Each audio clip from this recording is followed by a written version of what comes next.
On y va. Bon, un truc très simple. Étude de fonction. On va pas faire un cours spécifique sur l'étude de fonction. Bon, c'est des choses que vous connaissez déjà plus ou moins. Euh, je voudrais insister sur des éléments un peu essentiels. C'est-à-dire, on a une fonction, qu'est-ce qu'on regarde? Bah, son domaine. Donc, par exemple, prenons la fonction tangente. Exemple. Donc déjà, sinus sur cosinus. Le cosinus peut s'annuler, c'est embêtant. Donc on va éliminer les valeurs pour lesquelles le cosinus s'annule, hein. Donc, qu'est-ce que c'est les valeurs pour lesquelles le cosinus s'annule? Cosinus pi sur 2, c'est 0, cosinus moins pi sur 2 aussi, puis c'est 2 pi périodique le cosinus, hein, donc on peut sinus aussi des 2 pi périodiques, donc on va se restreindre en fait à un intervalle de longueur pi, euh, et on exclut les valeurs pi sur 2 et moins pi sur 2. Bon, je sais pas s'il faut que j'insiste lourdement sur cet exemple. Attendez, hop, que je puisse descendre.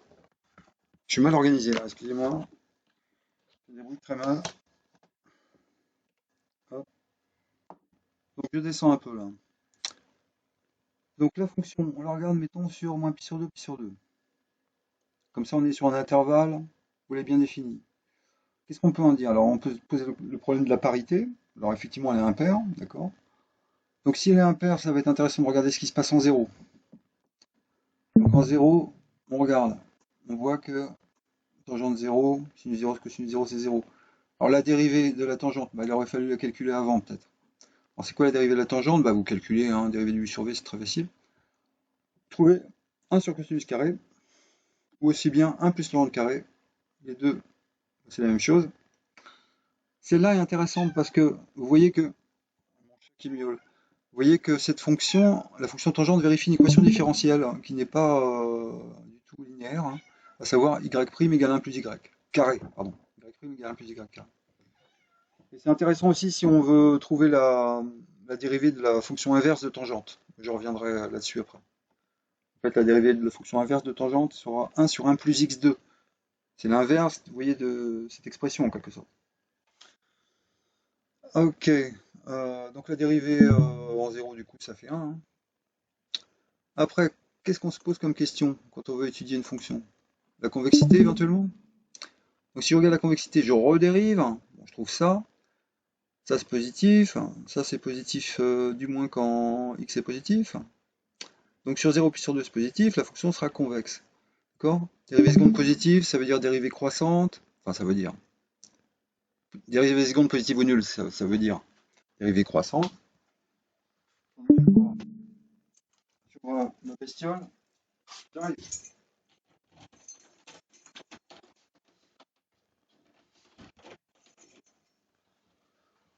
Donc la fonction, alors comme c'est strict, elle est strictement convexe, sur 0 puis sur 2.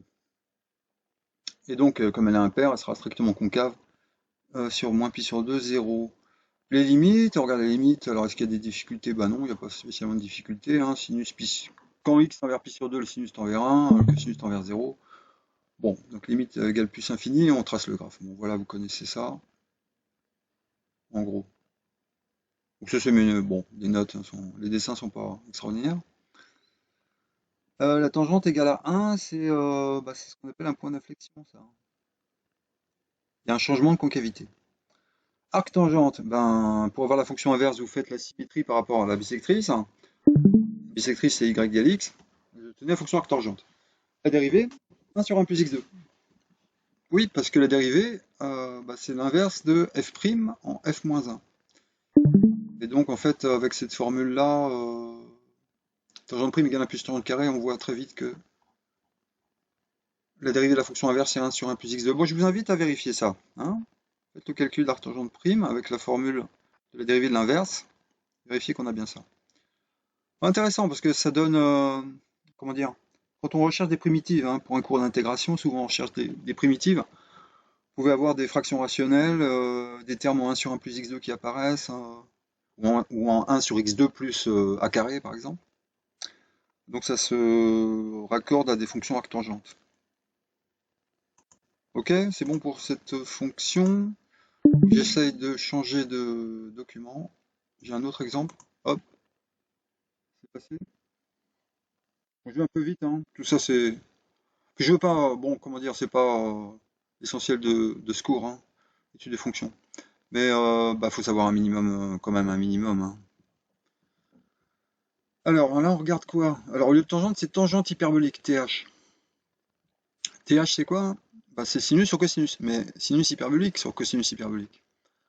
Ah, il faudrait savoir ce que c'est que sinus hyperbolique. On l'a pas défini. Alors sinus hyperbolique, c'est ça, c'est exponentielle x moins x, mais sur 2. Il faut diviser par 2. En fait, c'est ce qu'on comment dire, c'est ce qu'on appelle la partie impaire de la fonction exponentielle.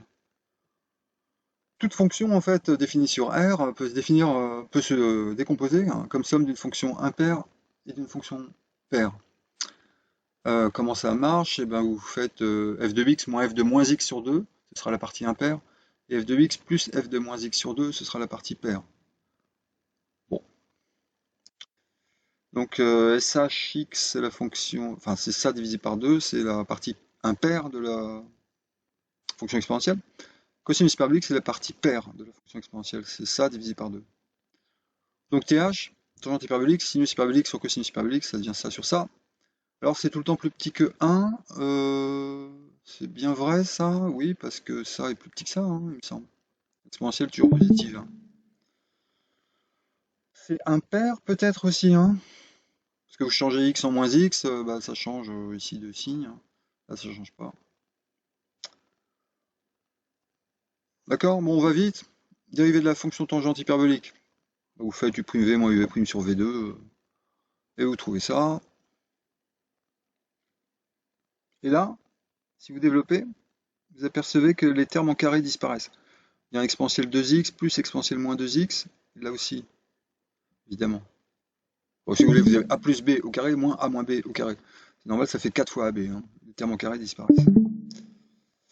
Euh, Qu'est-ce que je dis là? J'ai dit un truc bizarre.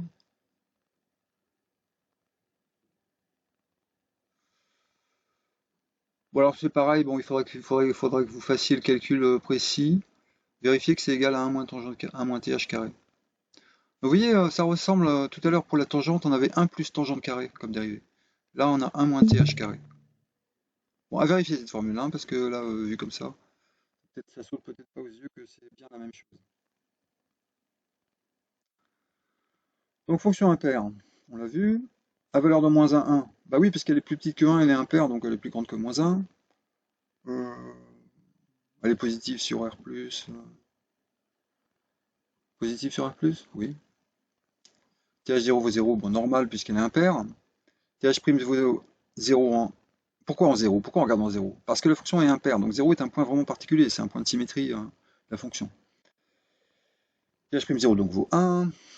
TH seconde, ça ressemble à l'étude de la tangente, hein, c'est pour ça que je vous la montre juste après. TH seconde, bah, on redérive ça, ça fait moins 2 TH', TH. Donc, on trouve ça. Et ça, qu'est-ce que c'est que ce truc, hein? Bah, ça est toujours positif. Et ça est négatif si x positif. Donc la fonction, ben, comme tout à l'heure, elle est convexe sur R plus étoile.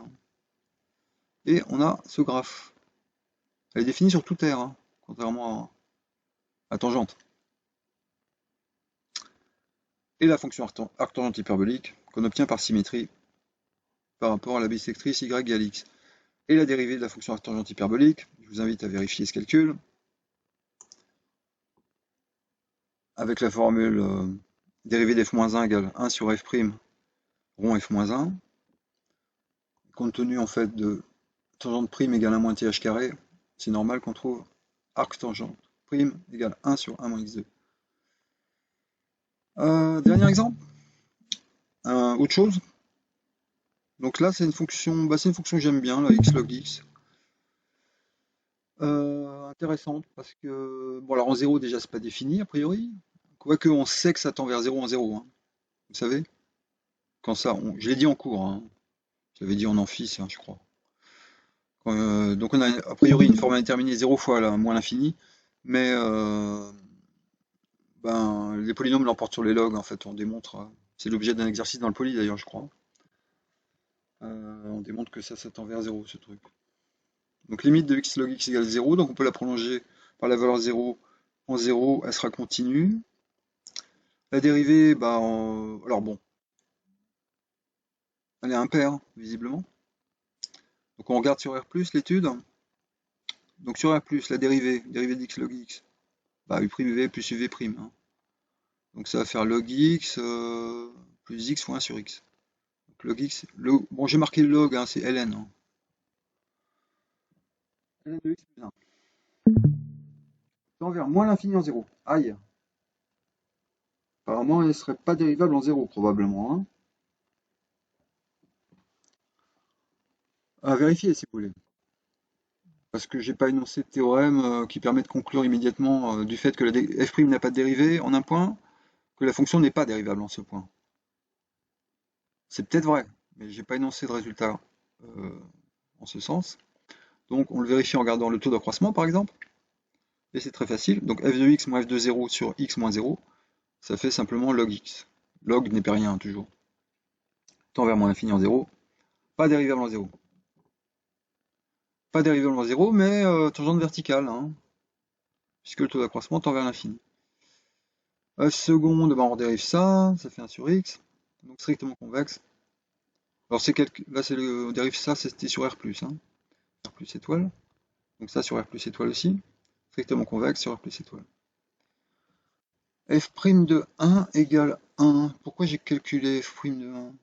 Pourquoi je regarde le point 1 spécialement? C'est le point où, bah, disons que la fonction s'annule au point 1. Bon, on passe aux variations. Où est les variations là? Il faut regarder le signe de la dérivée. Sur R+, hein. On se place sur R+. Hein. Log x plus 1, quand est-ce que c'est positif? Positif ou nul, mettons. Lorsque le log de x plus grand ou égal que moins 1, c'est-à-dire lorsque x plus grand ou égal que exponentielle moins 1. C'est-à-dire 1 sur e. 1 sur e, positif à droite, négatif à gauche pour f'. Sur R+, toujours. Donc décroissant, croissant, et puis impair. Donc voilà, on a ce graphe-là. Donc voilà, bon, j'aimerais bien que vous soyez capable de faire ce genre de dessin.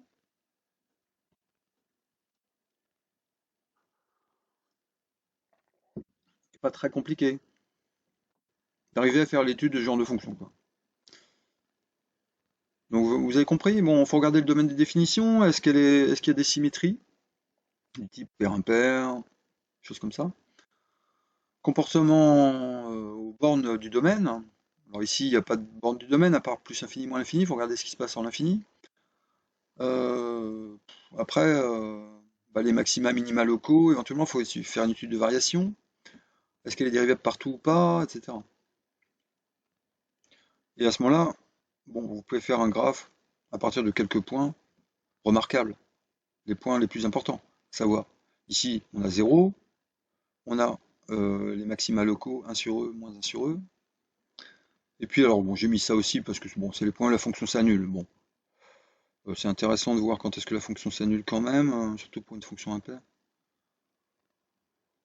Voilà, bon, j'espère que c'est à peu près bon. C'est pour les généralités sur l'étude de fonctions, quoi.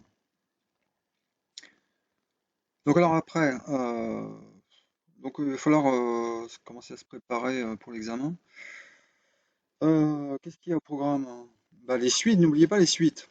On va corriger tout à l'heure, on va revenir sur un exercice sur les suites. Faut savoir faire ça. Hmm. Donc revoyez bien tout ce qu'on a vu en amphi et en TD, enfin quand on était encore à Tolbiac. Sur les suites, hein, et tous les exercices corrigés ou pas qu'il y a sur l'épi. Après, sur les fonctions, bah, continuité, dérivabilité, limite, et développement limité. En gros, c'est ça. C'est le programme. Alors, qu'est-ce que je mets là comme... Bah, je vais revenir sur la page sur les développements limités que j'avais tout à l'heure. Alors peut-être qu'il va falloir que je... Oui, c'est ça, il faut que je quitte et que je revienne. Partage d'écran. Il faut que je m'en aille. C'est ça. Arrêtez de streamer. Il faut que je revienne. Parce qu'apparemment, je peux pas passer d'un document PDF à une page sur Firefox. Apparemment. Voilà. Donc je reviens dessus. Alors, dans le chapitre, comment dire, dans le manuel de Baudin et Hall, hein, il y a un chapitre sur les développements limités, hein. Vous pouvez le regarder aussi, hein, si vous. Bon, c'est facile de trouver où il est, hein, ce document, hein. Je l'ai pas mis sur l'épi. Moi, je l'ai pas mis sur l'épi parce que je suis pas enthousiaste par rapport au traitement qu'ils font des développements limités. Par exemple, il donne nulle part la définition d'un développement limité, qui est celle-là.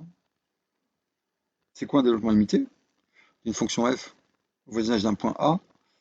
Eh bien, quand est-ce qu'elle admet un développement limité, disons, cette fonction au voisinage d'un point A? Eh bien, quand on peut écrire une telle expression, disons, sur un voisinage du point A. Alors, qu'est-ce que c'est? F, c'est la fonction. P, c'est un polynôme de degré n, plus ou moins, pardon, au plus n. Et là, c'est un petit taux de x moins a puissance n. Donc, on a vu ce que c'était qu'un petit taux le petit taux d'une fonction en général, hein, on l'a vu. Je vous rappelle, qu'est-ce que c'est? Ça veut dire c'est une fonction qui s'écrit x moins a puissance n fois une autre fonction, epsilon de x, qui elle va tendre vers 0 en fait quand x s'en verra.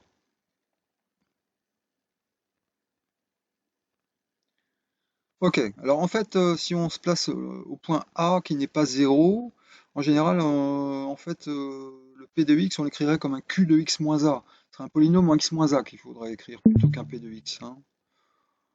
Donc autrement dit, vous faites un changement de base dans l'espace des polynômes de degré inférieur ou égal à n, hein, en termes algébriques, si vous voulez.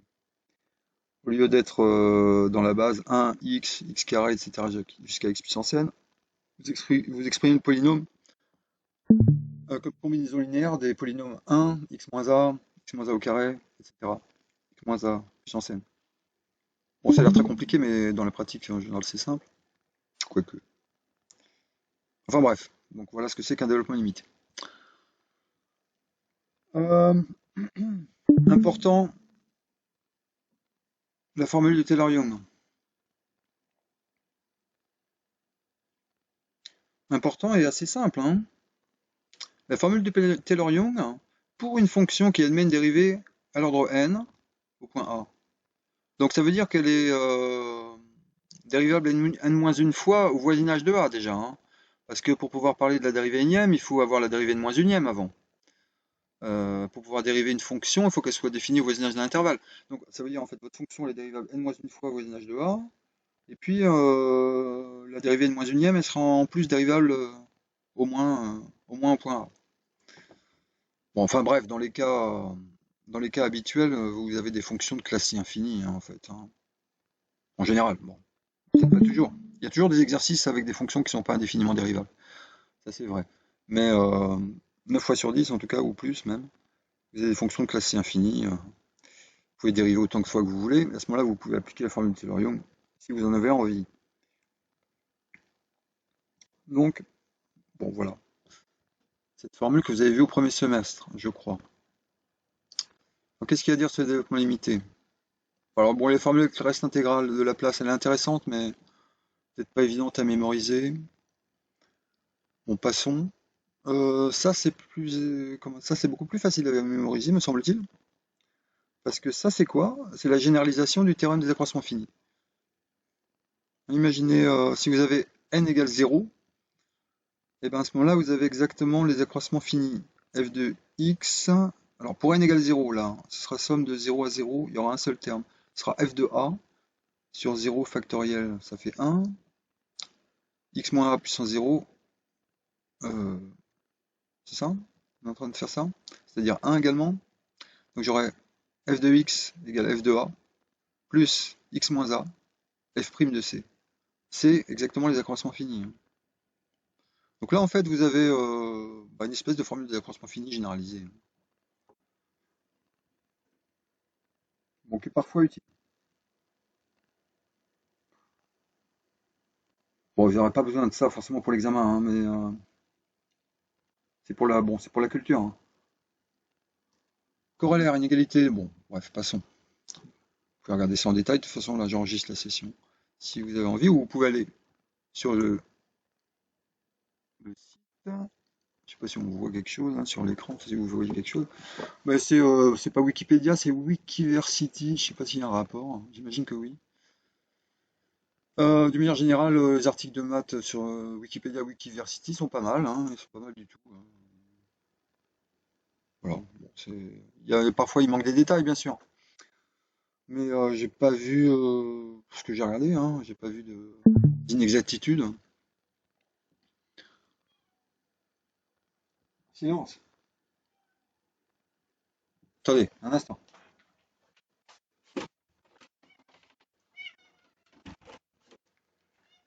Bon, j'espère que les miaulements s'entendront sur l'enregistrement.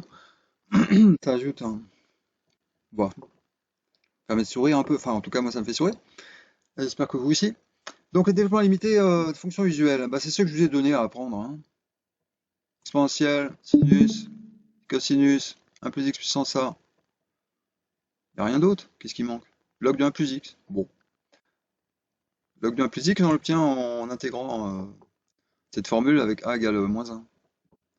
D'ailleurs, ils en parlent un peu plus loin dans l'article. Ah bah, non, elle n'est pas là. Donc ça, c'est des cas particuliers aussi. Ceux-là sont à connaître, hein, vraiment, parce que bah, vous devez les connaître normalement, parce que là, vous avez comment dire, la somme des termes d'une suite géométrique, une série géométrique. Donc ça, vous devez savoir. C'est vraiment une des formules les plus importantes, hein, en maths qui existent, aussi bien en analyse qu'en algèbre. Que cette somme-là revient à 1 sur 1 moins x. J'avais, je crois, déjà souligné que on a même une formule similaire pour les matrices, par exemple, sous certaines conditions. Si x est une matrice, c'est matrice au carré, matrice au cube, etc. Alors là, on n'a pas 1 sur 1 moins la matrice, ça n'aura pas de sens. Mais ce serait l'inverse de l'identité moins la matrice. Bon, alors il faudrait déjà que l'identité moins la matrice ait un inverse. Donc il y a des conditions quand même pour que ça marche, hein, évidemment. Mais voilà, formule importante. Propriété développement limité. Bon, je reviens vite, hein, on va regarder des exercices après. Parce que j'ai plus grand chose à vous dire en cours. Hein. Et puis parce qu'il est déjà un peu tard dans l'année maintenant, faut peut-être arrêter. Qu'est-ce que c'est? La somme. Bon, on additionne les deux points limités au même ordre, l'ordre n, pour avoir un développement limité à l'ordre n. Produit. Bon, on fait le produit de développement limité, on garde les termes de degré inférieur égal à n. Alors c'est écrit sous forme un peu compliquée, là. R de x, c'est le reste de la division euclidienne. Bon, certes, certes, on peut le voir comme ça aussi. Mais enfin, concrètement, c'est très facile, hein. Le produit, enfin très facile. Il peut y avoir des calculs. Faites le produit de développement limité, vous regardez ce qui reste de degré inférieur égal à n. Ok. Ensuite, dérivation, intégration. Bah, on intègre, on dérive en gros. Enfin, c'est plus qu'en gros, hein. C'est vraiment ça, on intègre. Si vous avez un développement limité à l'ordre n, une primitive, un développement limité à l'ordre 1, n plus 1, pas de problème, obtenu en intégrant. Alors, il faut ajuster la constante quand vous intégrez, hein. La constante, hein, elle vient pas de l'intégration de ça. Elle vient du choix de la primitive que vous faites. Ok? Après, si vous voulez dériver, bah, il faut. Alors là, attention, il y a bon, il y a une petite finesse. Là, il faut être sûr que f', il faut être sûr que f' a un développement à l'ordre n-1. Ouais, faites attention à ça. Il peut y avoir des fonctions un peu bizarres qui sont telles que on a un développement limité à ordre n pour f, mais pas un développement limité à ordre n-1 pour f'. Ah, des fonctions du type typiquement x puissance k sinus 1 sur x, quoi, des choses comme ça. Mais bon, pour les fonctions de classe, pour les fonctions, disons, usuelles, toutes ces fonctions-là qu'on fabrique à partir de fonctions de ce genre-là, des fractions rationnelles, des racines, des machins, qu'on peut dériver autant de fois qu'on veut, bah, si vous voulez dériver comment dire, le développement délimité de la dérivée, bah, vous dérivez le développement limité, et puis voilà, hein, vous embêtez pas. Donc je dérive ça, j'ai k plus 1 ck, ou kck, bon après il faut réécrire les choses. Alors pourquoi il y a un k et pas un k plus 1? Attendez, il y a un truc bizarre. Ah non, c'est là, pardon. C'est ça qu'on dérive. J'arrive ça, il y a un k ck, x moins a, k moins 1, ouais c'est bon. Ok, pas de problème. Donc voilà, justement là, un exemple avec x2 sinus 1 sur x. Une fonction qui aura un développement limité à l'ordre 1, mais sa dérivée n'a pas de développement limité. Bon, passons, hein. Vous pouvez regarder si ça vous intéresse, tranquillement. Après, composition. Alors voilà, composition, c'est pas ce qu'il y a de plus simple. Quoique, l'idée c'est de composer les développements limités. Si on bref, admet un développement limité obtenu en composant les deux développements limités. Alors, faut juste faire un peu attention. Euh, Alors, on regarde l'exemple, regardons cet exemple, il est pas mal, hein. Quand vous regardez, bon, évidemment, quand vous faites développement limité de giron f en 0, par exemple, avec f de 0 égale 0. Alors là, c'est assez facile de composer des développements limités, hein. Mais la difficulté, c'est si f de 0 n'est pas égal à 0. Donc là, il faut faire un peu plus gaffe. Bon, bah, c'est le cas de cet exemple-là, justement, donc on peut peut-être le regarder ensemble. Comment ça marche alors? Exponentielle 1 sur 1 moins x. Bon, tout ça, c'est dans l'idée pas seulement de faire des développements limités pour le plaisir, hein, c'est pour pouvoir trouver des limites, hein.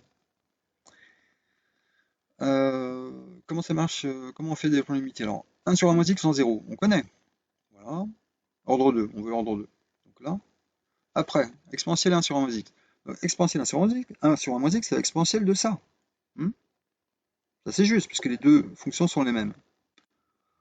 Donc en fait, ce qu'on va faire, c'est qu'on va se débarrasser. Enfin, en fait, on a exponentielle 1 plus un truc qui tend vers 0. Et du coup, ici, c'est facile, il suffit de factoriser le e, là, exponentielle 1 plus le reste, c'est h. On factorise le e, il reste exponentielle h. Et là, bon, on peut simplement utiliser le développement limité de l'exponentielle en 0. Bon, bon, tout ça demanderait à être un peu plus développé sur, pas seulement sur cet exemple, hein, cette histoire de composition, c'est pas si simple. Mais on n'a pas vraiment le temps, je ne vais pas faire un cours sur les développements limités, hein. Si on veut le faire proprement, c'est long, hein, c'est long à faire, hein. Enfin bon, là, à partir de là, c'est fini, hein. Donc c'est pas difficile. Maintenant, vous remplacez h par x plus x2. Donc, hop, et vous gardez les termes de degré inférieur égal à 2. Pas de problème, j'espère. Est-ce qu'il y a d'autres exemples intéressants? Bah, là, on vous montre comment trouver le développement limité de log de 1 plus x, mais ça, vous le savez déjà, hein, je pense. Il faut intégrer ça. Voilà. On a juste la constante. La constante ici, elle est nulle, parce que log de 1 plus 0, c'est log de 1, c'est 0. Donc il n'y a pas de constante. Toujours le premier terme du développement limité, c'est la valeur de la fonction au niveau du point, hein. Parce que l'idée, c'est d'approximer la fonction. Alors quand l'approximation la plus brutale, ce serait de dire la fonction est à peu près constante au voisinage du point. Quelle constante? Bah, la valeur qu'elle prend au point. Après, si vous voulez à l'ordre 1, bah, vous avez l'approximation affine qui fait intervenir la dérivée. Donc pour log de 1 plus x, ce serait x par exemple. Ok, oui, Taylor-Young, c'est long. Fastidieux, Taylor-Young. Taylor-Young, c'est bon à connaître, ça peut. Évidemment, il faut connaître ces formules, hein. Mais en général, on s'en sert pas pour des calculs concrets, hein, de développement limité. Un autre exemple? Bon, non, bon, ça, on l'a déjà fait. Je l'avais fait en amphi, ça, il me semble, hein. Je l'avais fait par division selon les puissances croissantes. Et là, c'est l'autre méthode. Bon, qui va aussi vite, hein, voire plus vite. Enfin, je sais pas, c'est pareil. L'ordre 3 en particulier. Ok, alors là, il y a un autre exemple. Un autre exemple qui n'est pas en zéro. Bon, enfin bon, avec des astuces. Bon, pas des astuces. Utilise les propriétés sinus A plus B. Éventuellement, ouais, si vous pouvez vous rappeler, vous remémorer ces formules, ce serait pas mal, hein. Sinus de la somme, que sinus de la somme. C'est bon à savoir. Et c'est lié au calcul qu'on fait sur les nombres complexes aussi. Quand vous écrivez les nombres complexes en coordonnées polaires, c'est-à-dire sous la forme ρ exponentielle iθ, vous faites le produit de ρ exponentielle iθ par ρ' exponentielle iθ', vous obtenez quoi? Ρ plus ρ' exponentielle i θ plus θ'. Donc l'argument, c'est la somme des arguments. Et donc, avec les parties réelles, vous aurez les cosinus de la somme. Et partie imaginaire, le sinus de la somme. Θ plus θ'. Donc voilà, bon, si vous savez comment ça marche, bah, j'espère que vous le savez, hein, comment multiplier des complexes entre eux. soit sous forme algébrique A plus IB, soit sous forme polaire ρ exponentielle θ, eh bien vous pouvez retrouver les formules de cosinus de la somme, sinus de la somme. Le sinus de la somme, c'est sin A cos B plus sin B cos A, et ça correspond à la partie imaginaire AB' plus A'B quand vous faites le produit de deux nombres complexes A plus IB et A' plus IB'. De même, le cosinus de la somme, c'est cosinus A cosinus B moins sinus A sinus B, le cosinus de A plus B, et ça correspond à la partie réelle du produit de deux nombres complexes A plus IB facteur de A' plus IB'. La partie réelle, ce sera A' moins BB'.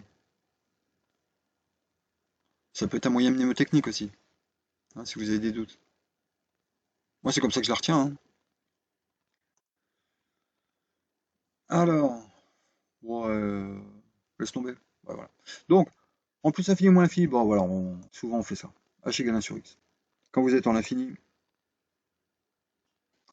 c'est mieux. Donc je vous avais promis de revenir sur les suites. Allons-y. Alors cet exercice, je crois que j'ai déjà corrigé avec mon groupe là. TD4. Bon, tant pis pour eux. Ils le reverront une deuxième fois. Bah, ça leur fera peut-être pas de mal. Puis bon, les autres, bah, je sais pas si vous l'avez corrigé ou pas. On peut regarder ça vite fait. Alors pour l'instant, je vais juste l'énoncer pour l'instant. C'est tout, hein. Ouais. Alors, allons-y. Donc on regarde. De quoi il s'agit? On a une suite, on donne la condition initiale et une récurrence. Donc une suite récurrente avec une condition initiale donnée. Alors, vous pouvez vous lancer dans les questions les unes après les autres comme ça, direct, mais je vous conseille plutôt de tout lire pour savoir où on va, hein, pour savoir l'objet, qu'est-ce qu'on veut dans cet exercice, qu'est-ce qu'on veut faire. Bon, sans doute, on veut étudier cette suite au maximum, hein, mais bon, voyons. Donc on regarde, disons les questions. Bon, calculer les premiers termes. Bon, ok, on va calculer les premiers termes. Ensuite, si elle converge, quelle va être sa limite? Quelle sera la limite possible? Bon, bon là on va peut-être faire du f de L égale L, ok, vous vous souvenez de ça? Si un plus 1 égale f de x un. Lambda la valeur, faudra montrer ça. Oula, d'où ça sort, on sait pas. Bon, on verra. Peut-être un calcul tout simple, hein. Après, il faut en déduire en récurrence ça. Qu'est-ce qui se passe ici en fait? En fait, bon, bon, je continue de dire les questions, d'accord. Montrer que U de P est croissante et que l'autre décroissante. Ah, ça c'est peut-être pas surprenant, parce que vous regardez cette fonction-là, x donne 1 plus 1 sur x, elle est décroissante sur R+. Oui, attention, 1 sur x, défini sur tout R étoile, hein, à la limite. Mais elle va pas être décroissante sur R étoile. Par exemple, f de moins 1, c'est moins 1. C'est pas plus petit que f de 1 qui vaut 1. Donc elle est décroissante sur M- étoile et décroissante sur R plus étoile. Donc pourquoi? Ces histoires de dérivées négatives impliquent ou équivaut, même un dérivé négative ou nul équivaut à décroissante, si c'est dérivable, c'est valable sur un intervalle, hein. Bon, une petite remarque en passant. Bref, nous on est sur R plus en fait, parce que U0 égale 1, et puis après UN plus 1, bah, si UN positif, UN plus 1 devient positif. Donc à partir du moment où on démarre sur R plus étoile, on reste dans R plus étoile. Donc là-dessus, la fonction bah, va être bien définie sur l'intervalle R plus étoile, ou même un intervalle plus petit, hein, par exemple 1 plus infini, et contiendra tous les termes de la suite, et sera décroissante. Donc on sait d'après le cours que les suites de rang pair et impair sont monotones de sens opposé. Donc voilà, on n'est pas surpris de cette question, normalement. Il y en a une des deux qui doit être croissante et l'autre décroissante. Après, il faut déduire la convergence. Bon, bah, il n'y aura peut-être pas trop de difficultés. Si U de P croissante est majorée par lambda, elle va converger. Et si U de P plus 1 est décroissante minorée par lambda, elle va converger aussi, hein. Bon, bref, donc voilà. On regarde. Bon, moi je suggère quand même de. Parce que vous en pensez, hein. Après, ça dépend. Ouais, bon. Pas du type d'exercice aussi, ça dépend de votre état d'esprit. Mais je vous suggère quand même de lire vite fait l'énoncé avant de démarrer, en entier. Allons-y. Alors, bon, les termes successifs, c'est très facile, hein. Prenez un. Alors, je me souviens, j'avais donné ça donc en 2016, hein. Je me souviens qu'il y a eu des erreurs, hein, même là-dessus, hein. C'est dingue. Hallucinant, hein. Non? C'est pas dingue? Bon, pas sur U1. U1 était bon en général. U1, c'est 1 plus 1 sur 1, d'accord? Ça fait 2.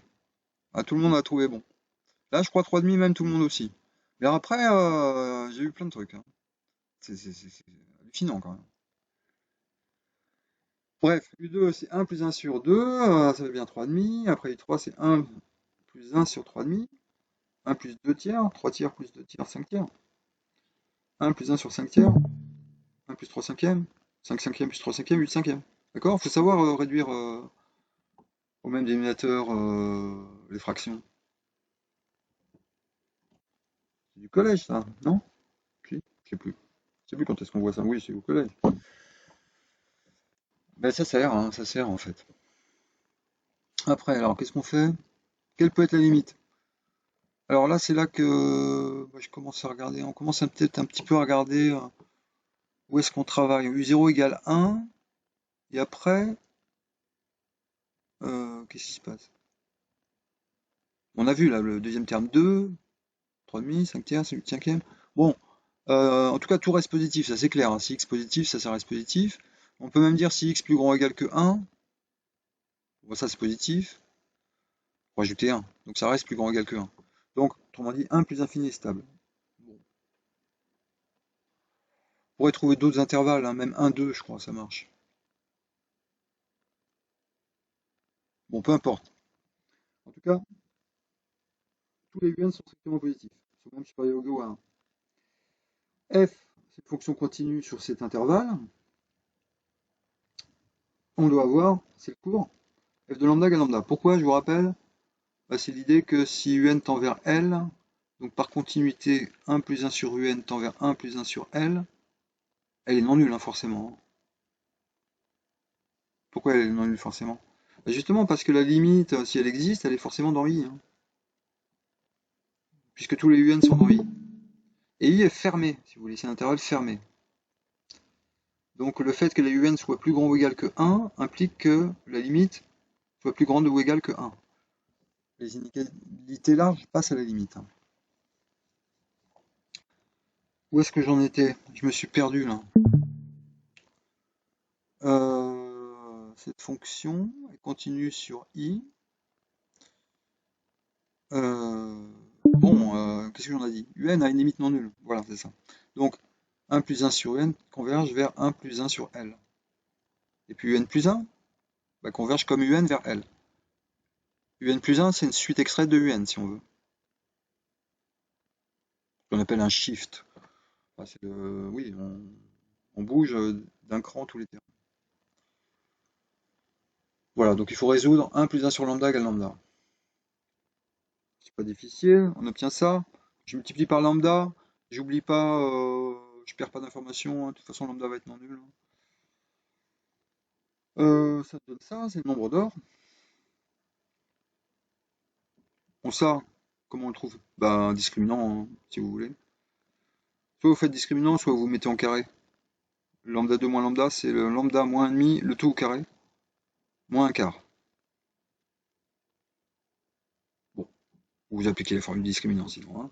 Vous trouvez ça. Enfin, c'est-à-dire on trouve deux racines en fait. On trouve lambda égale 1 plus ou moins racine de 5 sur 2. Mais l'autre avec moins racine de 5 sur 2, évidemment, est négative, hein. Donc ça va pas. Puisque le lambda, il doit être dans i, comme on l'a remarqué avant.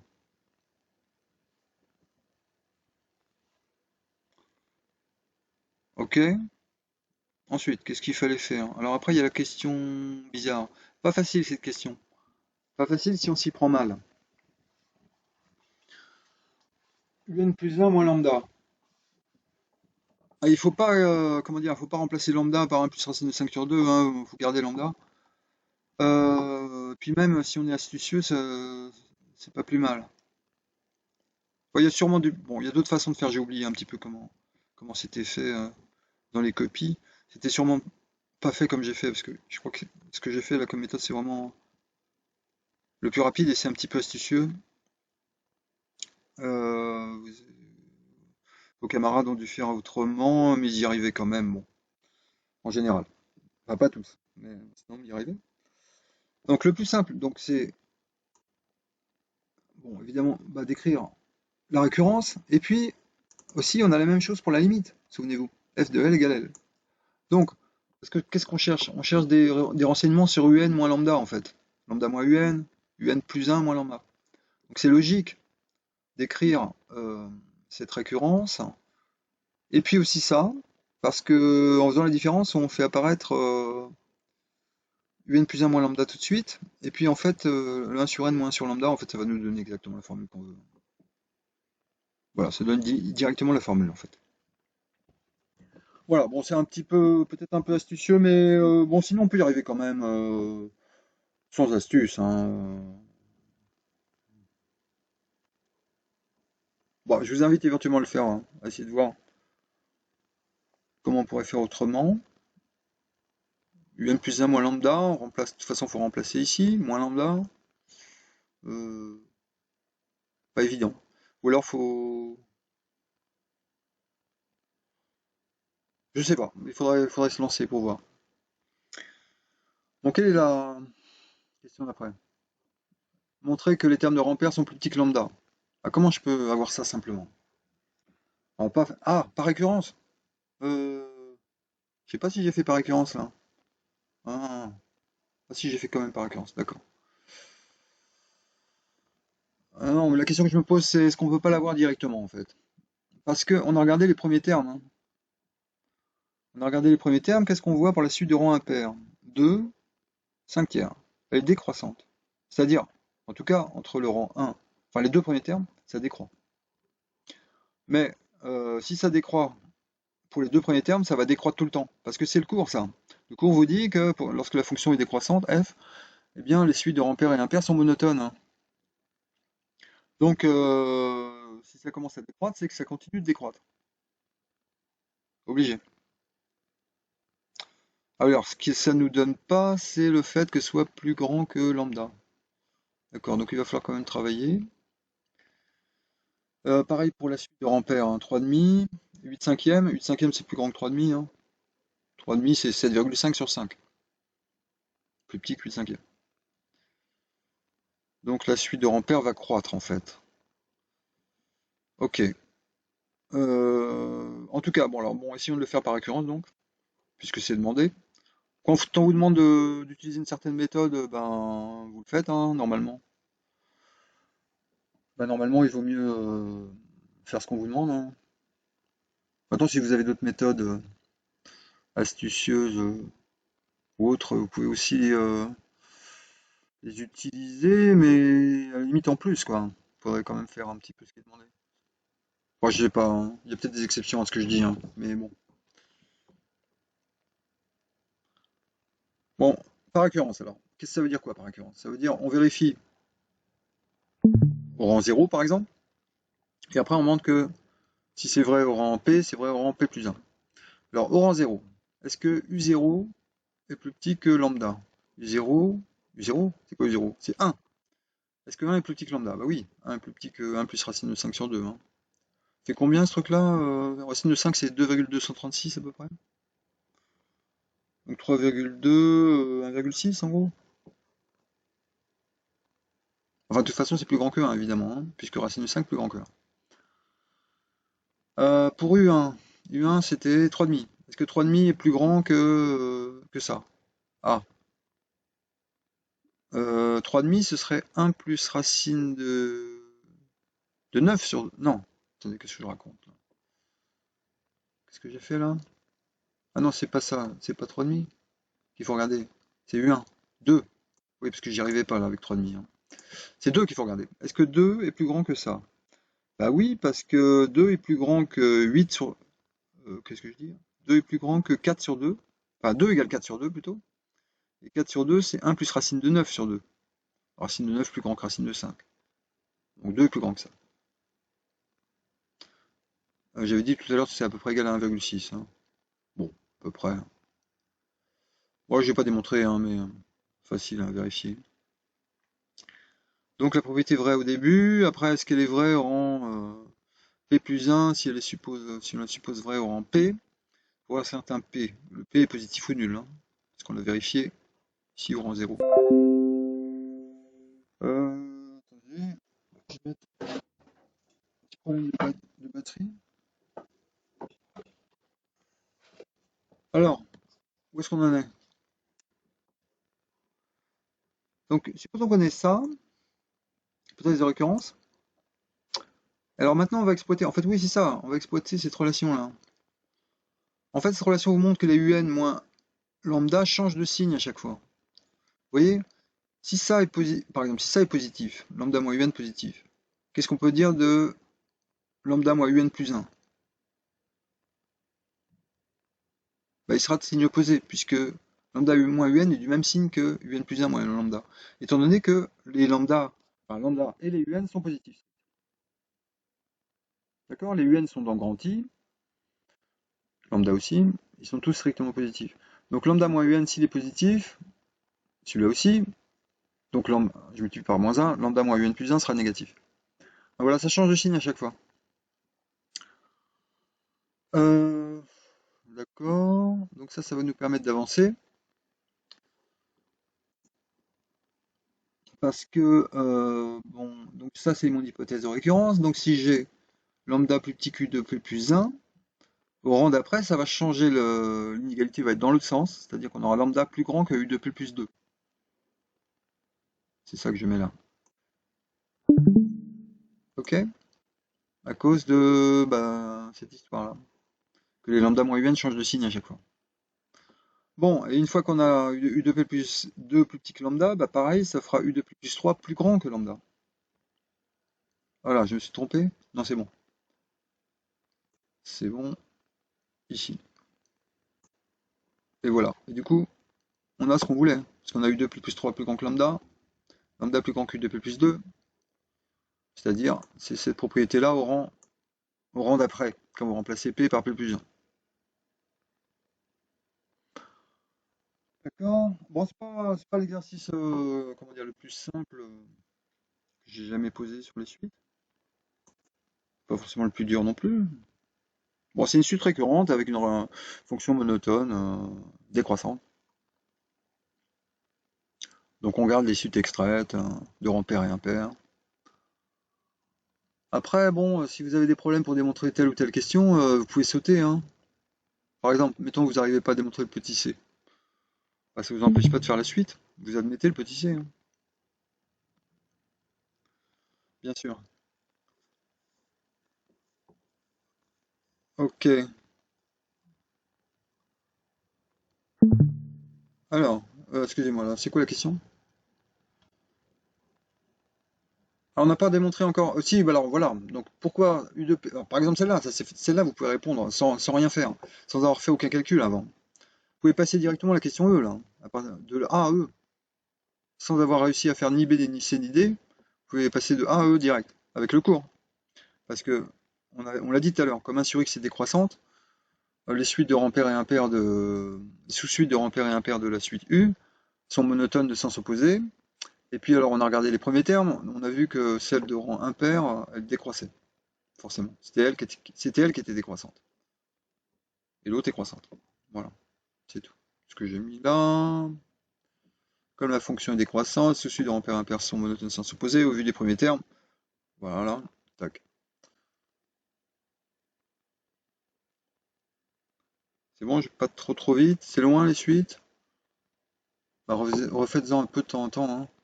Démontrer que la suite U est convergente. Bon, bah là, ça c'est facile, c'est fini, hein, parce qu'en fait, on n'a qu'un candidat, on l'avait vu tout à l'heure, hein. On a une seule possibilité comme limite, c'est lambda. Et pour les sous-suites, bah aussi, on a une seule possibilité. La même, lambda. Pourquoi? Ah, non, attendez, on va regarder. On va regarder, il faut regarder les points fixes de f rond f. Attention, il y a une petite difficulté ici.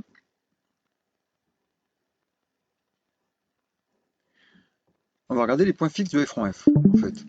Parce que les sous-suites de rang pair et impair, il se pourrait qu'elles convergent vers des points fixes de f rond f qui ne sont pas forcément des points fixes de f. Vous voyez, si f de x égale x, on a forcément f rond f de x égale x. Mais l'inverse n'est pas vrai.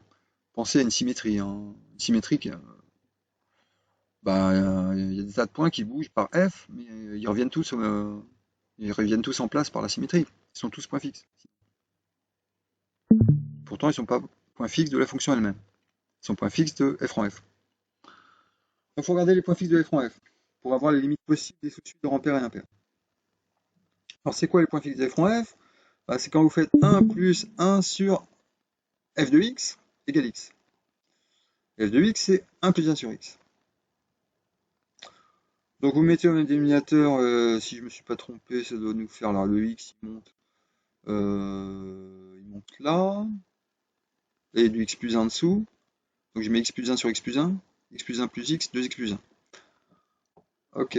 Et bah, on retrouve la même équation qu'avant. Donc en fait, il n'y a pas de nouvelle limite. Il n'y a pas de nouveau point fixe. On retrouve l'équation du B, l'unique solution positive est lambda. Donc on peut conclure que la suite va converger parce que les sous-suites de rang pair et impair vont converger vers lambda aussi. Elles n'ont pas le choix. Elles doivent être croissantes. Alors, j'ai pas précisé, elles doivent converger. Pourquoi est-ce qu'elles doivent converger? Parce qu'elles sont monotones et majorées ou minorées dans le bon sens, quoi. Celle qui est croissante, elle est majorée par lambda. Pourquoi elle est majorée par lambda? On l'a vu avant, hein. U de P plus petit que lambda. Et c'est U de P qui est croissante. Heureusement, hein. Donc ça tombe bien. Celle-là est croissante et majorée, donc convergente. L'autre, P plus 1, décroissante et minorée, donc convergente. Et quelles sont les limites possibles? Bah, les limites, c'est des points fixes de f rond f. Et les points fixes de f rond f, on vient de le voir, il n'y a pas le choix, c'est lambda. Donc les deux suites doivent converger vers lambda, parce qu'il n'y a pas le choix. Et on sait qu'elles convergent. Donc puisqu'elles convergent vers la même limite, la suite converge.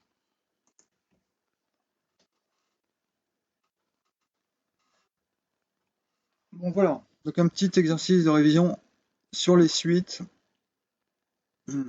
Ça fait pas de mal. Bon, je fais les exercices dans l'ordre, hein. Après, il y avait du développement limité. Pas très dur. Vraiment, je pense que. Enfin, vraiment, oui, c'est. Bah, je vous demande de savoir faire ce genre de choses. C'est-à-dire, ça, c'est à savoir. Si vous avez des doutes, vérifiez qu'un brouillon à partir de 1 sur x plus 1, par exemple, en intégrant. Et après, ici, bah, va falloir composer les développements limités, hein. Donc allons-y. Alors, DL4 en 0, on le connaît, hein, j'ai pas la peine de. Alors évidemment, si vous. Alors, je suis sûr qu'il y en a parmi vous qui ont décidé d'apprendre par cœur aucun développement limité et qui veulent utiliser Taylor-Young partout. Mais c'est pas forcément une bonne idée, hein. Apprenez les quelques développements limités que je vous demande de savoir, hein, c'est vraiment pas grand-chose, hein. S'il vous plaît. Ce sont ceux qu'on a vus tout à l'heure sur la page de Wikiversité, hein. Donc celui-là, vous n'êtes pas censé forcément connaître par cœur, mais vous devez connaître le développement de la dérivée 1 sur x plus 1. Et donc vous le retrouvez celui-là en intégrant. 1 sur x plus 1, bah, c'est 1 moins x plus x2 moins x3. Alors j'intègre en mettant 0 comme constante, parce que log de 1 vaut 0. Voilà, donc ça. Après, donc on va composer. Pourquoi on compose? Parce qu'on fait log de la fonction qu'on vient de voir plus 1. En fait, on fait, si ça c'est f, on fait f rond f là. Alors, au voisinage de 0, ou même en 0, la fonction vaut 0. Donc là, on n'a pas trop de difficultés pour composer des développements limités. On peut le faire un peu vraiment sans faire trop gaffe. Et bah, on va poser y égale log de x plus 1. Dans cette formule, on se retrouve avec log de y plus 1. Et le y de x, si vous voulez, il tend vers 0 quand x tend vers 0. Donc on va faire le développement limité au voisinage de 0 de log de y plus 1. Et on remplacera y par son développement limité ici, après. Bon, j'espère que c'est pas complètement une nouveauté pour vous, ces choses-là. Vous avez déjà fait des exercices de ce genre. Euh, donc j'écris log y plus 1. Et après, je remplace y par ça. Ok? Et je vais garder que les termes de degré inférieur égal à 4. Alors j'étais un peu vite là. J'aurais peut-être dû mettre une ligne intermédiaire. Donc à chaque fois, vous remplacez y par ce polynôme de degré 4. Donc le y, bah, le voilà. Après. Donc il faut faire attention là. Il faut faire vos calculs calmement. Prenez votre temps. Prenez de la place surtout. Si vous faites les calculs au brouillon, il ne faut pas les faire sur un petit bout de brouillon dans un coin. Hein, il faut les faire sur une page blanche. Enfin, un endroit où vous avez de la place. Sinon, bah non, sinon ça va être une catastrophe. Donc voilà, le Y il est là. Ensuite, Y2 sur 2. Donc il va falloir mettre ça au carré. Alors déjà, le 1,5, je le garde en facteur. Enfin bon, moi je vous montre comment je fais, hein. Donc je garde le 1,5 en facteur. Et là, je vais mettre... attendez, c'est où ça? C'est ici, précisément. Là, je vais mettre le carré de Y. En fait, j'ai gardé que les termes de degré inférieur égal à 4 directement, hein. Alors, ça va être quel terme quand je mets ça au carré? En fait, on pourrait oublier complètement le terme en x4. Il donnera jamais de degré inférieur égal à 4 quand je fais le carré de tout ça. C'est quoi le carré de cette somme? C'est une somme de carrés plus des doubles produits, d'accord? Le x4, il va toujours donner du degré au moins 5, hein. Bon, bref, bon, peu importe. De toute façon, c'est pas comme ça que je fais. Comment je fais alors? Pour calculer le carré de ça, je regarde d'abord les termes de plus bas degré. Quel est le terme de plus bas degré? Quand je fais le carré de cette expression, ben, c'est le x carré. D'accord? Le x au carré. Il est là. Ok? Oh zut. C'est pas terrible, hein, mon truc de surligné en bleu là. Marche pas bien bien. Donc, je mets ça au carré. Terme plus bas degré x2. Après, est-ce qu'on a des termes en x3? Oui, on aura les termes x3 en faisant x fois x2. On l'aura deux fois, c'est un double produit. Quand vous mettez tout ça au carré, hein, on aura un double produit. X fois moins x2 sur 2. Deux fois. Si vous voulez, x fois moins x2 sur 2, et puis moins x2 sur 2 fois x. Donc, moins 1. Moins x3. Moins 1 fois x3. Et c'est tout. Terme en x4. Qu'est-ce qu'on a quand je mets ça au carré? Ben, le moins x2 sur 2 au carré, et puis les x fois x3 sur 3. Deux fois. Double produit. Donc j'ai un quart plus 2 tiers. Voilà, c'est ces calculs-là qu'il faut que vous sachiez faire aussi.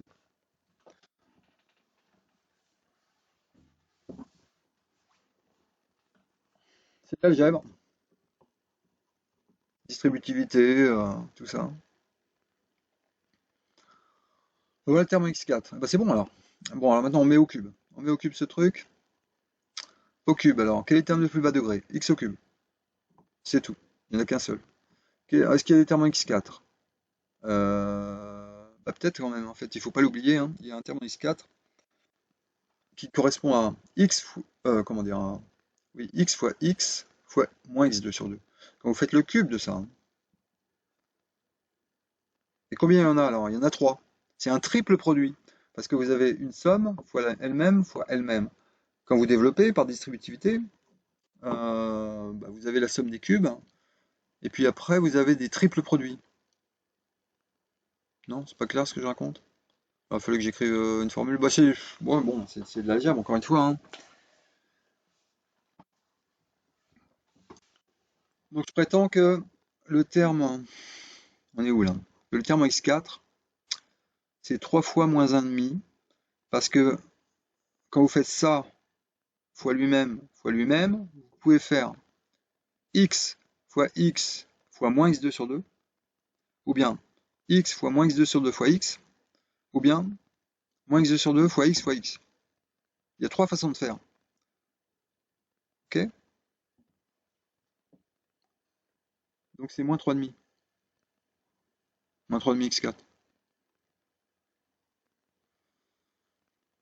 C'est fini après, hein, parce que qu'est-ce qu'il nous reste là, hein? Il nous reste à mettre ça à la puissance 4.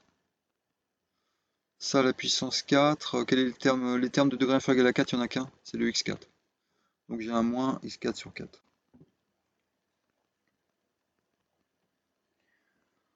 Bon, j'espère que ça va. C'est des calculs, hein. C'est pas très amusant. Mais bon, bah voilà, c'est des techniques à apprendre. Alors après, c'est pas tout à fait fini, il faut tout regrouper, hein. Voilà, là j'ai un peu détaillé, je crois. Bon, déjà là, j'ai détaillé la mise au même dénominateur là. Parce que c'est pratiquement les mêmes, hein, ces deux-là. C'est juste le 1 quart plus 2 tiers qui est devenu 11 douzièmes. C'est tout. C'est la seule différence. Et après, alors, qu'est-ce que je fais? Je regroupe degré par degré, hein. Terme en x, il n'y en a qu'un. Terme en x2, il y a quoi? Moins 1,5, moins 1,5. Vous voyez, je fais attention, hein. J'écris tout, là.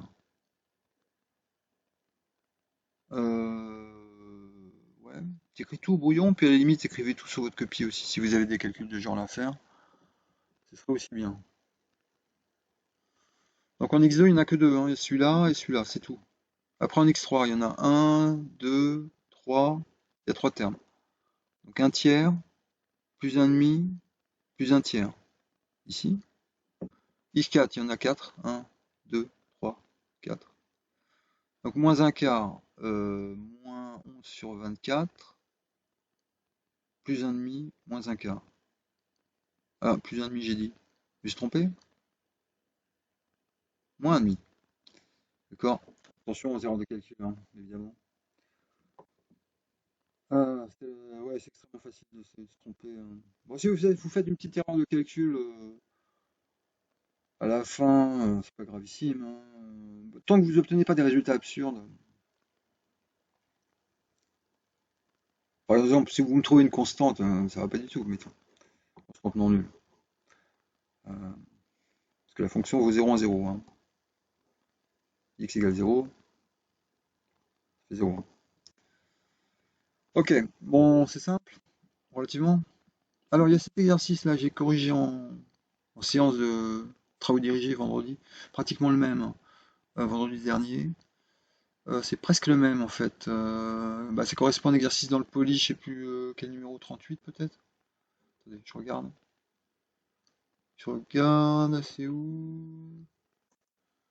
Toc, c'est pas ça. Ça, 34. C'est presque le même. Moins 2, 2. X plus 2 moins racine de 4 moins x2. Et là, qu'est-ce qu'on a? C'est où? Là. Moins 1, 1. X plus 1 moins racine de 1 moins x2. 1. Enfin bon, c'est juste un changement de... Changer x en 2x quoi, en gros. Passer de cet exercice à l'autre.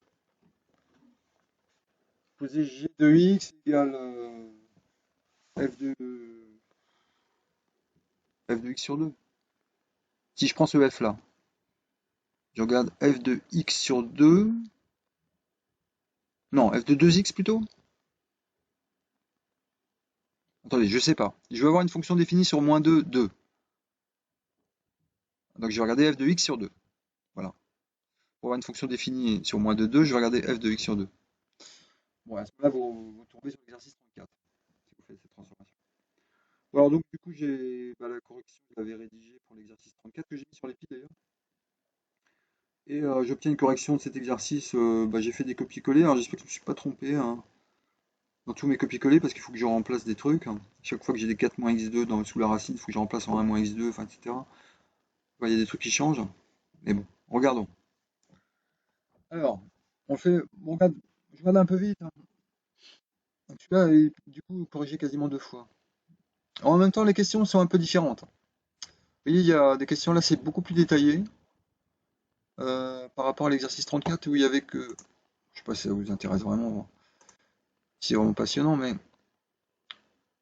là c'est beaucoup moins. Là vous êtes laissé un peu plus à vous-même, vous êtes moins guidé dans le travail à faire sur cette fonction, quoi. Donc là c'est un peu plus facile, si on peut dire, à faire et puis à corriger aussi, puisque les questions sont différenciées les unes des autres. Alors donc j'ai cette fonction-là, qui est définie, alors tant que la racine, 1 moins x2, il faudrait que ce soit positif ou nul, c'est bon? C'est bon. Il s'annule pas, en plus j'ai exclu les valeurs extrêmes. Au début, l'exercice 34, d'ailleurs, il y avait, c'était inclus, là, les valeurs moins 2 et 2, là. J'ai changé, hein. J'ai changé l'énoncé. J'ai changé sur les pieds aussi, je crois. Maintenant, j'ai exclu les valeurs extrêmes, comme ça j'ai pas de problème de dérivabilité de la racine au bord du domaine, hein. Je vais pas m'embêter avec ça. C'est pas ça qui nous intéresse. Ce qui nous intéresse, c'est ce qui se passe en zéro. Donc là, j'ai cette fonction, a priori, qui est indéterminée en zéro. Quoique. Enfin, oui, quand même 0 sur 0. Donc on pose f de 0 égale 1. Donc on va vérifier déjà s'il est continu ou pas. On lit l'énoncé, là, on regardera la correction après. Après, dérivée. Ben, tant que f est pas nul, hein, j'ai cette expression pour f de x, je peux dériver cette expression. C'est dérivable ce machin. Tant que x est pas nul, dans moins 1, ouvert, je peux dériver ça. Pas de problème. Donc il faudra faire un calcul de dérivée. Ensuite, taux de croissance de f en 0. Bon, on verra quand on y sera. Mais il faudra regarder donc f de x moins f de 0, c'est-à-dire 1 sur x moins 0. Et puis on se demande, bah, on essaie de voir si la fonction est continue ou pas. F'. Alors, on y va. D'abord, développement limité à l'ordre 2 de racine de 1 moins x2. Bon, est-ce que c'est dur? Non. Comment ça? Racine de 1 moins x2, mais on ne connaît pas racine de 1 moins x2. C'est pas dans la liste. Ou bien? Qu'est-ce qui est dans la liste? 1 plus x puissance alpha. Donc ça, c'est 1 plus moins x2 puissance 1,5. D'accord. Donc on peut utiliser ce développement limité. 1 plus u puissance 1,5. On va faire u égale moins x2. Alors 1 plus u puissance 1,5, comment on le trouve? Ben, un peu comme la formule du binôme de Newton. Vous faites 1 plus 1,5 fois u, plus 1,5 fois 1,5 moins 1 fois u carré sur 2 factoriel. Le terme suivant, ce serait 1,5 fois 1,5 moins 1 fois 1,5 moins 2 fois u au cube sur 3 factoriel. C'est formellement la même formule que pour lorsque vous faites du binôme de Newton, avec les CNK. Sauf que n n'est pas entier, c'est 1,5. Donc voilà, à l'ordre 2, on obtient ça. Après, je remplace u par moins x2, je compose des développements limités. Bon, en fait, là, ce terme-là, en u carré, ça va faire du u4 tout de suite.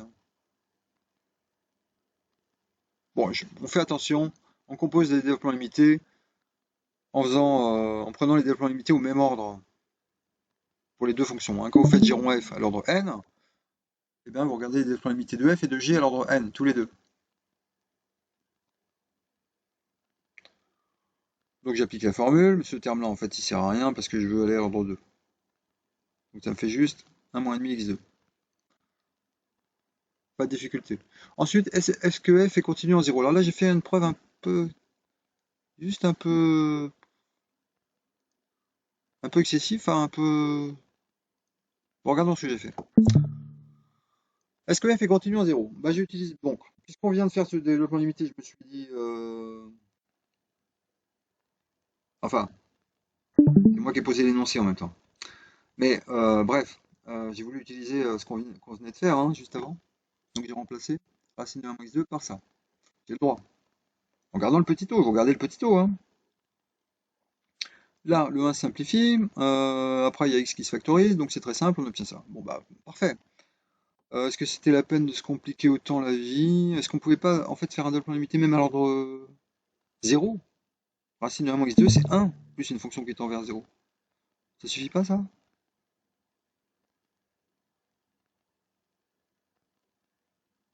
Bah si.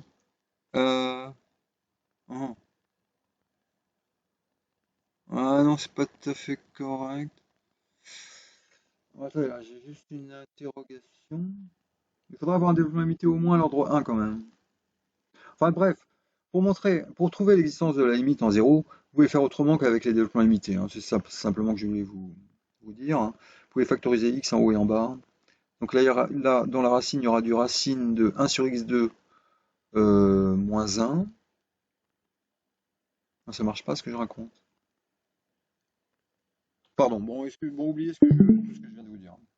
Bon, ce qui est fait est correct. J'ai l'impression qu'on va trop loin, quoi. Mais peut-être que j'ai tort. Parce que là, on est en ordre 1, alors que si on était à l'ordre 0, ben, on aurait le résultat aussi. Si on avait 1 plus un petit taux de 1, on aurait tout de suite quelque chose qui est en R. Bon, passons. Simplement, il aurait fallu peut-être avoir un développement limité à l'ordre 1. Mais en fait, le développement limité... Bah oui. Ah oui, c'est ça qu'il faut écrire. Un développement limité à l'ordre 1. C'est quoi le développement limité à l'ordre 1? C'est 1 plus petit taux de x. Il n'y a pas de terme d'ordre 1, en fait, dans le développement limité de racine de 1 moins x2. Bon, bref, c'est très bien comme c'est, hein, c'est pas la peine de compliquer les choses. Même s'il y a peut-être d'autres façons de faire sans passer par les développements limités, je pense. Donc là, je suis parti un peu loin de la correction de l'exercice. Continuons. Calculer les dérivés. Bah, on va dériver, hein, on va dériver ça. En dériver ça, je m'attends à ce que vous soyez capable de le faire aussi. Donc vous dérivez pas cette chose-là, hein, parce que comment dériver le petit taux, on ne sait pas. Vous dérivez sous cette forme. Donc u'v moins uv' sur v carré. Alors ça nous fait ça, le u'. U' c'est quoi? C'est 1 moins... Attendez, c'est quoi? Dérivée de racine de u? U' sur 2 racines de u. Donc 1 moins 2x sur 2 racines. 1 moins 2x sur 2 racines. D'accord? Fois v, x, moins u, fois 1 sur x2. x2. Et là, si on groupe bien les choses, on trouve ça. C'est-à-dire, euh, prenez ça comme dénominateur, x2 racine 1 moins x2. Par exemple, bah vous multipliez en haut et en bas par racine 1 moins x2, quoi.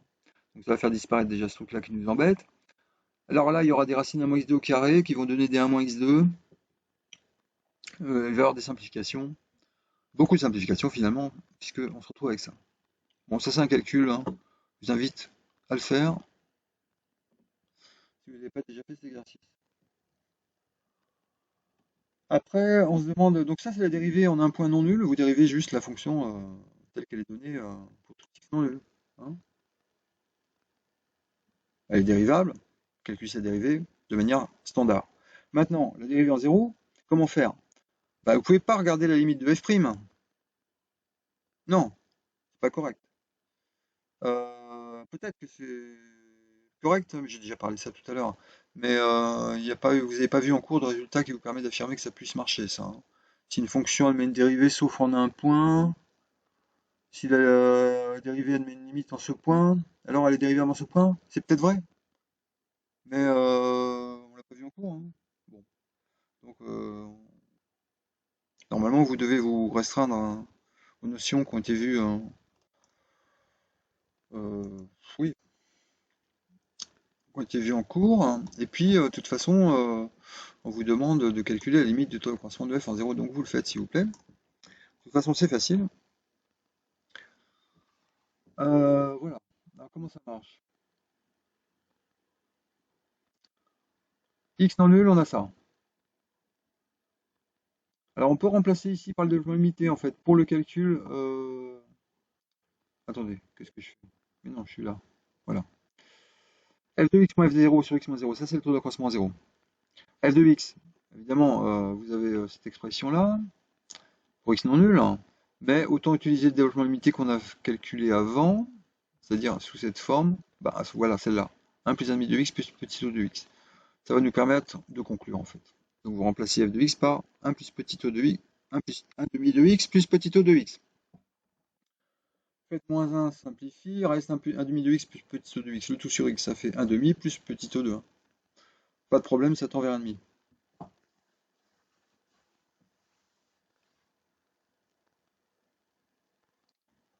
Ok.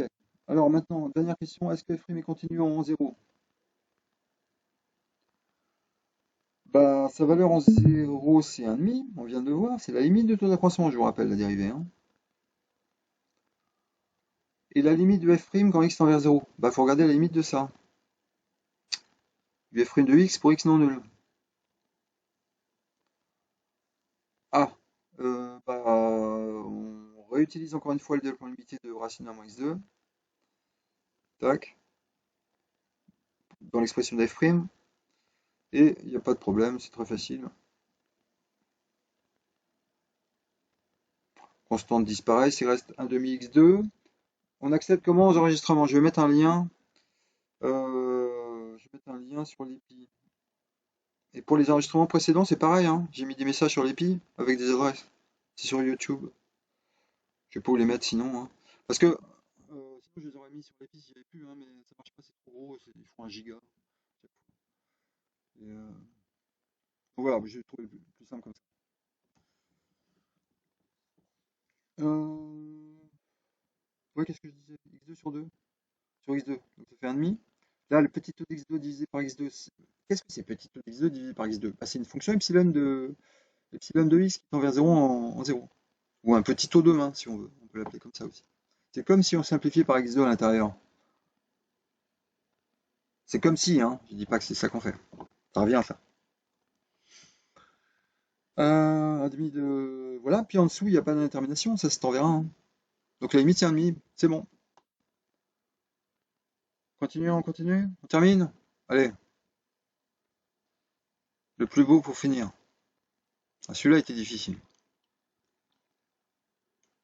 Alors ça, qu'est-ce que c'est? Si on regarde l'énoncé, une application de 0,1 dans 0,1, croissante. Et conclusion, je passe directement à la dernière question. Montrer que A est un point fixe de f. A, qu'est-ce qu'on montre alors dans cet exercice? Qu'une fonction croissante d'un segment dans lui-même admet un point fixe. Ça devrait vous rappeler quelque chose dans les compléments de cours que j'ai fait la semaine dernière, je crois. Une fonction continue d'un segment dans lui-même admet un point fixe. Donc là, il y a une généralisation aux fonctions, enfin généralisation, si on peut dire, parce que les fonctions continues ne sont pas forcément, comment dire,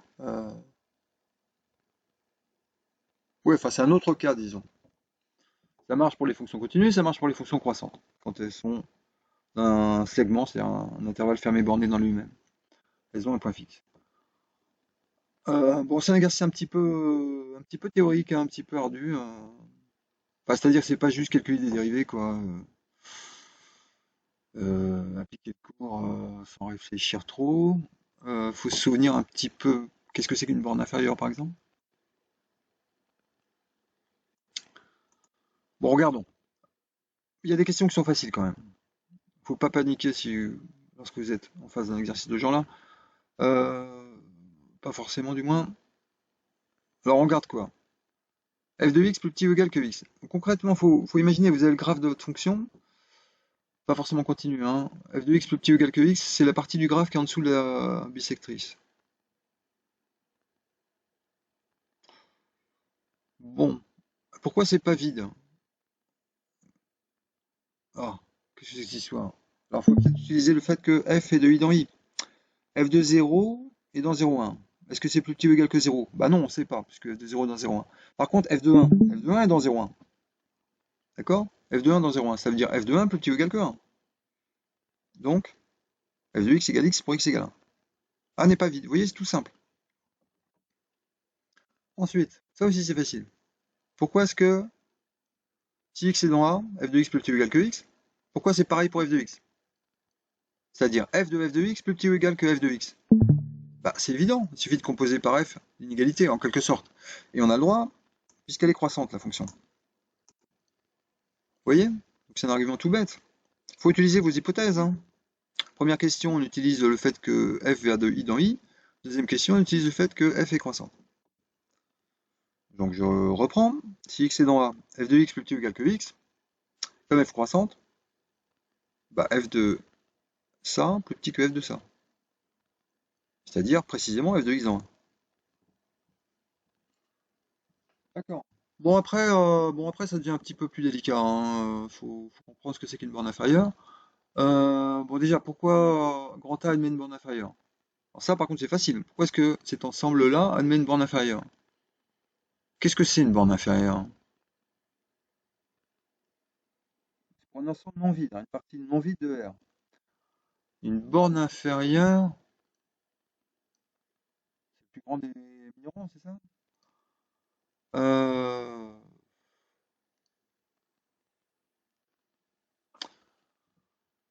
bon, en tout cas, ce qu'on sait, c'est qu'une partie non vide de R, minorée, admet une borne inférieure. Qu'est-ce qui n'admet typiquement pas de borne inférieure? Par exemple, c'est, je sais pas, R. Parce que vous pouvez partir à l'infini, vers moins l'infini, enfin, il n'y a pas de problème. Mais si votre ensemble est minoré, s'il n'est pas vide, évidemment, à ce moment-là, il y a une borne inférieure. Ça, c'est l'axiome de la borne inférieure, ou de la borne supérieure, on l'appelle l'axiome de la borne supérieure en général. Donc A non vide, minoré. Pourquoi minoré? Bah, c'est dans I. I, c'est 0,1. Ah, comment ça? Alors oui, il faut peut-être préciser les choses là. Pourquoi grand A est minoré? C'est parce que 0 minore I, donc minore A. Ouais, vous me suivez? Comment c'est un peu long, hein, ça fait presque une heure et demie. On va terminer cet exercice. Bon, courage. Qu'est-ce que je disais? Je dis que grand I est minoré par 0. Grand A est inclus dans I. Donc grand A est minoré par 0. Donc grand A admet un minorant. Et puis grand A est non vide, on l'a vu. Donc grand A admet une borne inférieure. Ok, ça c'est bon. J'aurais dû le dire ici peut-être, minoré entre parenthèses par 0. Ok, pourquoi est-ce que la borne inférieure est dedans? Alors ça c'est peut-être pas évident. Ah non, qui appartient à I. Ça c'est facile ça, qui appartient à I. Non, ce qui est pas évident c'est la question d'après. Qui appartient à I, c'est facile, parce que 0 est minorant, donc petit a, la borne inférieure doit être plus grand que le minorant 0. D'accord? Comme 0 minore A, 0 plus petit que A. Et comme 1 dans I, A qui est un minorant de I doit être plus petit que 1. Tout ça, c'est des arguments hyper simples, mais ça demande d'avoir les idées claires, hein, pour y répondre. Pas paniquer, ok? Bien utiliser toutes les hypothèses, bien essayer de se représenter intuitivement le problème si possible. Ouais. Alors après, montrer que la borne inférieure de A est atteinte, ça c'est moins simple. Pourquoi A est dans grand A? C'est-à-dire f de petit a plus petit ou égal que A. Bon, on va aller directement sur la preuve, hein. On va accélérer un peu. Donc, ce que je dis, c'est que petit a, comme c'est pas moins l'infini, hein, petit a est un réel, eh bien, dans ce cas-là, la borne inf d'un ensemble, quand c'est un réel, c'est une limite. C'est une limite de points de l'ensemble. Vous pouvez trouver des xn, suite de points de A, qui convergent vers la borne inf. Pareil pour les bornes sub, bien sûr, hein. Bon, là où ça marche pas, c'est... Oh, ça marche aussi, même pour moins l'infini, hein, d'ailleurs. Bon, je sais pas pourquoi je distingue les deux. Ouais, non, ok. Bref, vous avez une borne inf, vous pouvez l'approcher d'aussi près que vous voulez par des points de grand A. Mettons xn. Donc, petit a est plus petit que les xn, puisque les xn sont dans grand A, et petit a, c'est la borne inf de grand A. Alors après, qu'est-ce que je fais? Qu'est-ce que je veux montrer, en fait? Je veux montrer f de a plus petit ou égal que a. Bon, c'est peut-être pas évident de trouver toutes les idées ici, mais bon, on peut voir. Il faut utiliser des hypothèses, hein, de toute façon. F est croissant, donc je vais utiliser les hypothèses, mettons f de a plus petit que xn. Vous voyez, ça me fait apparaître le f de a. De toute façon, il nous faut des renseignements sur f de a, hein, puisque ce qu'on veut montrer, c'est f de a plus petit ou égal que a. Ah, mais alors, j'ai f de a plus petit que fxn. Les xn convergent vers a. Est-ce que fxn converge vers f de a? Bah si f... ouais, de toute façon, c'est pas intéressant. Nous, ce qu'on voudrait, c'est remplacer ça par a, en fait. Alors, qu'est-ce qu'on sait par ailleurs? On sait que les xn sont dans grand A. Donc, fxn plus petit qu'xn. Je vous rappelle, grand A, on travaille dessus depuis tout à l'heure, hein. C'est les points, en quelque sorte, les points en dessous de la bisectrice, si on veut. Les abscisses des points qui correspondent aux parties du graphe en dessous de la bisectrice. Donc fxn plus petit qu'xn. Et ça se converge vers A. Bon, peu importe. Fxn plus petit qu'xn. Fa plus petit qu'fxn. Donc Fa plus petit qu'xn. Par transitivité de l'inégalité. Voilà, c'est ça. Fa plus petit qu'xn. Fa plus petit qu'xn. Et maintenant, les xn convergent vers A. Ce qu'on a dit au début. Xn, une suite de points de A qui convergent vers A. Donc, je passe à la limite, inégalité large. Et, les limites passent à l'inégalité large. F de A plus petit que limite de xn égale A. F de A plus petit que A, c'est-à-dire A dans A. Voilà. Ça, c'est bon. La borne inf est donc dans grand A. C'est-à-dire en fait ce qu'on appelle un minimum. Au lieu de dire que c'est un inf, on peut dire que c'est un minimum. C'est le minimum de grand A. Montrer que petit a est un point fixe. Donc c'était le but de l'exercice tout ça, hein. Euh, En fait, si vous vous souvenez vaguement de la preuve du théorème des valeurs intermédiaires, il y avait un peu une méthode comme ça, hein. On introduisait un tel ensemble en fait. Enfin bon. Bon, passons. Là, je suis en train de complètement digresser là. Et disons que la stratégie là, de cette démonstration, c'est un peu la même que celle qu'on avait vue dans le manuel de Baudin et Al pour le théorème des valeurs intermédiaires. Vous n'avez qu'à vérifier. C'est la même idée, hein. Et c'est pas étonnant puisque le théorème du point fixe, comment dire, le théorème du point fixe tel qu'on l'a vu, les fonctions continues à un segment dans lui-même, à le même point fixe, reposait sur le théorème des valeurs intermédiaires. Bon, qu'est-ce qu'il nous reste alors? Je termine, f de a égale a. On vient de voir ça, f de a plus petit que a. Pourquoi est-ce que l'inverse est vrai?